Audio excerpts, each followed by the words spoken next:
उत्तराखंड की पवित्र वादियों में अलकनंदा नदी के बीच विराजमान है एक ऐसी अद्भुत शक्ति जिसे सिर्फ देवी नहीं बल्कि पूरे प्रदेश की रक्षक माना जाता है। कहते हैं जब जब इस शक्ति के स्वरूप के साथ छेड़छाड़ हुई तब तब प्रकृति ने अपना रौद्र रूप दिखाया। आज हम आपको लेकर चल रहे हैं धारी देवी टेम्पल की यात्रा पर। इस वीडियो में हम आपको धारी देवी मंदिर की यात्रा से जुड़ी सभी तरह की इन्फॉर्मेशन देने की कोशिश करेंगे, जैसे कि आप धारी देवी मंदिर तक कैसे पहुंचे, मंदिर के आसपास में ठहरने और खाने पीने की क्या व्यवस्था रहेगी, मंदिर में दर्शन कैसे करें, मंदिर में दर्शन करने के बाद आप और आसपास में कहां पर दर्शन करने के लिए जा सकते हैं, मंदिर में दर्शन करने का सही समय कौन सा रहेगा एंड इस पूरी यात्रा को कंप्लीट करने में आपका कितना खर्चा आएगा। इस वीडियो में हम आपको ये सभी इन्फॉर्मेशन स्टेप बाय स्टेप देने की कोशिश करेंगे, इसलिए वीडियो को बिना स्किप किए एंड तक देखिएगा। चलिए दोस्तों, माँ धारी देवी का नाम लेकर इस यात्रा को शुरू करते हैं। जय धारी देवी मैया की।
चलिए दोस्तों, सबसे पहले बात करते हैं कि आप धारी देवी मंदिर तक कैसे पहुंच सकते हैं। दोस्तों, आपको धारी देवी मंदिर तक पहुंचने के लिए सबसे पहले अपने शहर से हरिद्वार या फिर ऋषिकेश तक पहुंचना पड़ता है एंड हरिद्वार और ऋषिकेश से ही ये यात्रा शुरू होती है एंड आप हरिद्वार या फिर ऋषिकेश तक बस एंड ट्रेन से आसानी से पहुँच सकते हैं।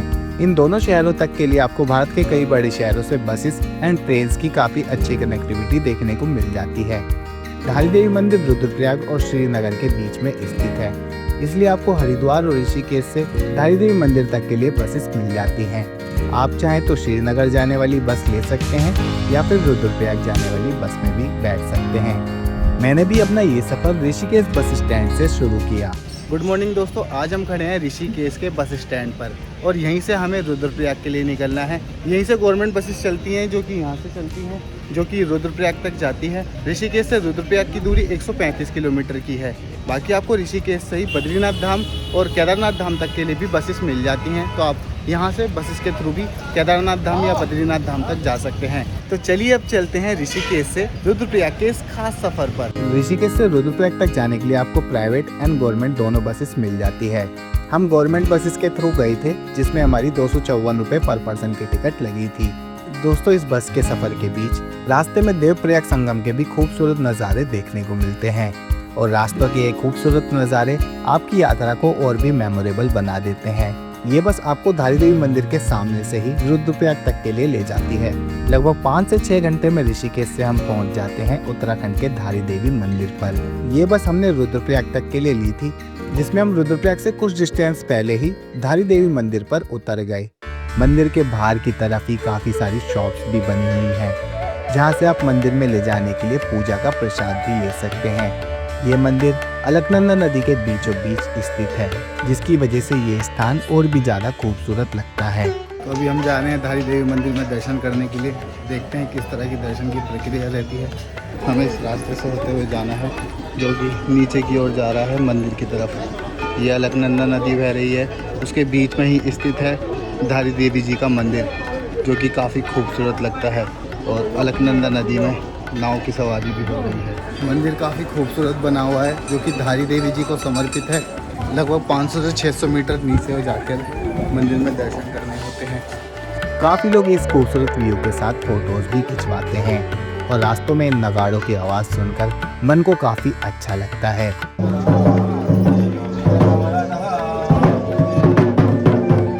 लगभग 10 मिनट पैदल चलकर ये शॉप्स देखने को मिलती है, जहाँ से श्रद्धालु मंदिर की सामग्रियाँ भी खरीदते हैं।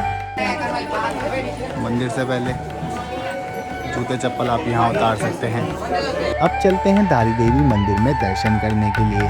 चलिए हम मंदिर के अंदर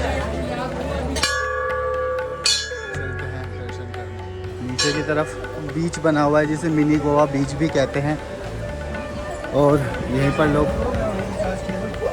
नाव के थ्रू सैर भी करते हैं। आसपास की अलकनंदा नदी के कुछ नज़ारे देखते हैं नाव के थ्रू, और मंदिर के भी खास नज़ारे नाव के थ्रू देखने को मिलते हैं। मंदिर काफ़ी खूबसूरत लोकेशन पर बना हुआ है, तो आप भी यहाँ पर आ रहे हैं रुद्रप्रयाग से भी आ सकते हैं और श्रीनगर से भी आ सकते हैं। दोनों तरफ से आपको रास्ते में बसेस मिल जाती हैं, जीप मिल जाती हैं। श्रीनगर से लगभग 14 किलोमीटर की दूरी पर है और रुद्रप्रयाग से लगभग 19 किलोमीटर की दूरी पर आप दोनों तरफ से आ सकते हैं। ये श्रीनगर और रुद्रप्रयाग के बीच में ही स्थित है। जय मां, जय धारी देवी। मंदिर में पहुंचकर काफ़ी अलग ही एनर्जी मिलती है। ऐसा लगता है मानो यहाँ पर आकर कुछ अलग ही सुकून मिल चुका है। बस दिल करता है कि यहीं कुछ देर बैठे रहें। ठंडी ठंडी हवाओं के बीच इस मंदिर के पास काफ़ी अच्छा फील होता है। लाइन भी हल्की फुल्की लगी रहती है। अगर आप वीकेंड पर आते हैं तो आपको थोड़ी भीड़ देखने को मिलती है, अदरवाइज आप वीकडेज में इस तरह की भीड़ देख सकते हैं। मंदिर के अंदर फोटोग्राफी करना अलाउ नहीं था, इसलिए मैं आपको इंटरनेट पर मौजूद कुछ इमेजेस दिखा रहा हूँ। कहते हैं कि धारी देवी जी यहाँ पर दिन में 3 बार रूप बदलती हैं, जिसमें उनका सुबह कन्या, दोपहर में युवती और शाम को व्रत महिला का रूप रहता है। मैंने खुद उन्हें दोपहर के समय युवती के रूप में देखा, जिनको देखकर बस मन को एक अलग ही शक्ति महसूस हो रही थी। और इमेजेस में भी आप इन तीनों रूपों को देख सकते हैं। ये भी एक अलग ही आस्था है। मंदिर में आपको 15 से 20 मिनट में अच्छे से दर्शन हो जाते हैं, और वीकेंड पर आपको आधे से 1 घंटा भी लग जाता है, लेकिन मंदिर में आकर काफ़ी अच्छा लगता है। अभी दोपहर के 1 बज रहे हैं और दर्शन करने के लिए भीड़ आप देख सकते हैं कि कितनी है। यहाँ पर धारी देवी जी की पूजा होती है, जिन्हें काली का ही रूप माना जाता है। कहते हैं कि एक बार उत्तराखंड में काफ़ी बड़ी आपदा आई थी, जिसमें धारी देवी जी की मूर्ति बह गई थी, और रास्ते में एक चट्टान से धारी देवी जी का सिर टकरा गया, और उस चट्टान के पास से एक चमत्कारिक आवाज़ आई। गांव के लोगों ने उस मूर्ति को निकाला तो धारी देवी जी का सिर पाया गया, और तभी से उन्होंने यहाँ पर मंदिर बना दिया। ये धारो गांव में ही उनका मंदिर बनाया गया है, जो कि काफ़ी प्राचीन माना जाता है। और इस मंदिर की 2 खास बात है। एक तो धारी देवी जी को ही उत्तराखंड की यात्रा का रक्षक माना जाता है, और दूसरा कि उत्तराखंड में किसी की भी शादी होती है तो वो जोड़े में सबसे पहले यहाँ पर आकर दर्शन जरूर करता है। और अगर आप भी इस मंदिर में आना चाहते हैं तो आप यहाँ पर श्रीनगर या फिर रुद्रप्रयाग से होते हुए आ सकते हैं। आप हरिद्वार से श्रीनगर तक की या फिर रुद्रप्रयाग के लिए बस ले सकते हैं, या फिर आप हरिद्वार या फिर ऋषिकेश से रुद्रप्रयाग के लिए बस ले सकते हैं, जो कि आपको धारी देवी पर ड्रॉप कर देती है। अगर आप श्रीनगर उतरते हैं तो वहाँ से आप 50 रुपये देकर धारी देवी मंदिर तक पहुँच सकते हैं, और अगर आप रुद्रप्रयाग पहुँचते हैं तो वहाँ से भी आप 50 रुपये पर पर्सन के देकर धारी देवी मंदिर तक पहुँच सकते हैं। धारी देवी मंदिर काफ़ी खास माना जाता है, जिसके काफ़ी अलग नज़ारे भी हैं और काफ़ी महत्व भी। तो यहाँ पर ज़रूर दर्शन करने के लिए आएँ। मंदिर में आप अच्छे से दर्शन करें, एंड उसके बाद आप मंदिर परिसर से ही इन नज़ारों को देख सकते हैं।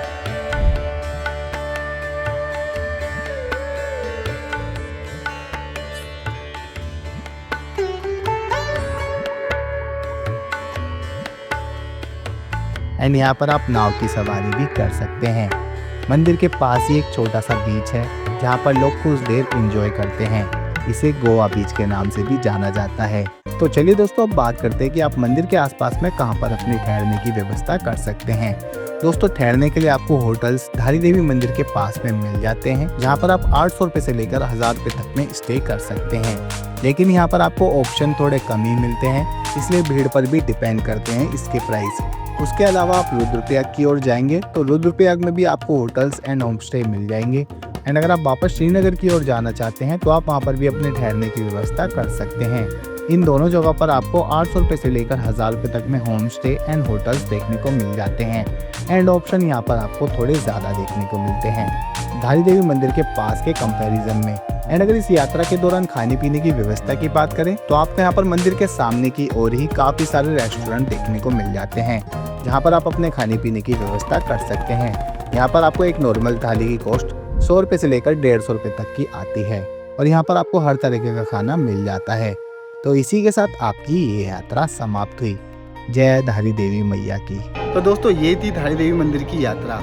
आज की वीडियो में बस इतना ही। अगर बात करें कि धारी देवी मंदिर आने का सही समय कौन सा रहेगा, तो आप यहाँ पर साल के किसी भी दिन आ सकते हैं, लेकिन वीकेंड पर यहाँ पर थोड़ी भीड़ ज़्यादा देखने को मिलती है। तो आप बाकी दिनों में किसी भी दिन यहाँ पर दर्शन करने के लिए आ सकते हैं। और अगर बात करें कि इस पूरी यात्रा को कंप्लीट करने में आपका कितना खर्चा आएगा, तो इस पूरी यात्रा को कंप्लीट करने में आपका 1000 से 1500 रुपये तक का ही खर्चा आता है, क्योंकि सिर्फ इसमें आपका हरिद्वार से बस का खर्चा जोड़ा जाता है और यहाँ पर खाने पीने के खर्चे को और प्रसाद के खर्चे को ही। बाकी अगर आप यहाँ पर गोवा बीच पर आना चाहते हैं, तो गोवा बीच पर आकर भी आप नाव की सवारी कर सकते हैं। अलकनंदा नदी के बीच में नाव की सवारी करने का अलग ही एक्सपीरियंस रहता है। तो अगर आप धारी देवी मंदिर में दर्शन कर लेते हैं और आसपास में कुछ करना चाहते हैं, तो धारी देवी मंदिर के पास में ही मिनी गोवा बीच पर से आप नाव की सवारी को कर सकते हैं। और अगर आप यहाँ पर वीकडेज में आएंगे, तो आपको सिर्फ 10 से 15 मिनट में ही आराम से दर्शन हो जाते हैं। तो दोस्तों ये थी धारी देवी मंदिर की यात्रा से जुड़ी सभी तरह की जानकारी। आई होप आपको मेरी ये वीडियो पसंद आई हो। अगर आपको मेरी ये वीडियो पसंद आई हो तो वीडियो को लाइक करें और अपने दोस्तों और परिवार के साथ वीडियो को ज़्यादा से ज़्यादा शेयर करें। एंड ऐसी ही और वीडियोस को देखने के लिए चैनल को सब्सक्राइब करें और बेल आइकन को प्रेस करना ना भूलें, ताकि आने वाली इसी तरह की और भी वीडियोस को आप सबसे पहले देख सकें। मिलते हैं एक और इन्फॉर्मेटिव वीडियो के साथ। तब तक के लिए जय धारी देवी मैया की। Thank you so much. जय हिंद।